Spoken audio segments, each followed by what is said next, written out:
மா என்னமா வயிறு கடவுட்டானுமா ஏதாச்சும் ஸ்நாக்ஸ் கொடுமா ஸ்நாக்ஸ் வேணும் அதானே? ஆமாமா ஸ்நாக்ஸ் எல்லாம் செஞ்சோம்னா இனிமே சிலிண்டர் கிடைக்காதாமே, என்ன பண்றதுமா? சரி பரவாயில்ல, ஏதாச்சும் செஞ்சு கூட, நீ தான் நல்லா செய்விய. உனக்கு வந்து செம்ம ஹெல்த்தியான ஒரு ஸ்நாக்ஸ் சொல்றேன். மாதுளம்பழம், கொய்யாப்பழம் ரெண்டுத்தையும் மிக்ஸ் பண்ணி சாப்பிடு, இல்ல தனித்தனி இது ஒண்ணு சாப்பிடு, இது ஒண்ணு. நான் சாப்பிட்றதுலாம் இதுதானா? என்கிட்ட ஒரு கிரிக்கெட் பேட் இருந்தது, அதுக்கு பால்ல இதை வச்சுக்கிறேன். காசு கொடுத்து வாங்கிடுறா, இன்னும் கொஞ்ச நாள் போனா ஸ்நாக்ஸ் இது கூட கிடைக்காது, குடு. சரி இப்ப எனக்கு பசிக்குது, ஏதாச்சும் ஸ்நாக்ஸ். கொய்யாப்பழம் சாப்பிடு, உடம்பு. வேற ஏதாச்சும் கூட? வேற எதுவும் இல்ல. இல்ல உனக்கு ரொம்ப பிடிக்கும் அந்த ஸ்நாக்ஸ்,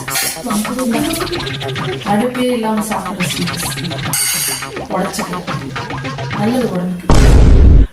ஏன்னா இது மனசு சாப்பிட்றதுக்கு தான் உடச்சுக்கலை. இதெல்லாம் மிருகம் சாப்பிட்றது கைஸ்.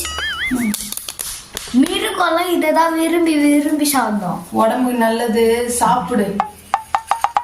சிலிண்டர் எல்லாம் கிடைக்கல நிறைய, என்ன பண்றதுன்னு தெரியாம எல்லாரும் அடுப்பு வாங்கணுமா, கட்டை வாங்கணுமா, இண்டக்ஷன் ஸ்டவ் வாங்கணுமான்னு யோசிச்சுட்டு இருக்காங்க. இந்த மாதிரி ஸ்நாக்ஸ் எல்லாம் சாப்பிட்டு உடம்ப ஹெல்த்தியா வச்சிருங்க, புரியுதா? சரி கடைசியில விவசாயமே கிடைக்கணும், என்ன பண்ணுங்க?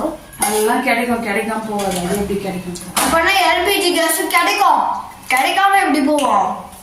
ஈரான்ல இந்த கேட்டை திறப்பாங்க, இந்தியாவுக்காக திறப்பாங்க. ஈரான்ல திருட்டோம், நீ எதுக்கு இங்க திறந்து நின்று கேட்டு? என்ன தெரியும் நீ என்ன பண்ணி வச்சிருக்க? நீ ஹெல்த்தியா சாப்பிடுறது எவ்வளவு ஐட்டம் இருக்கு, அதை விட்டோம். தேடி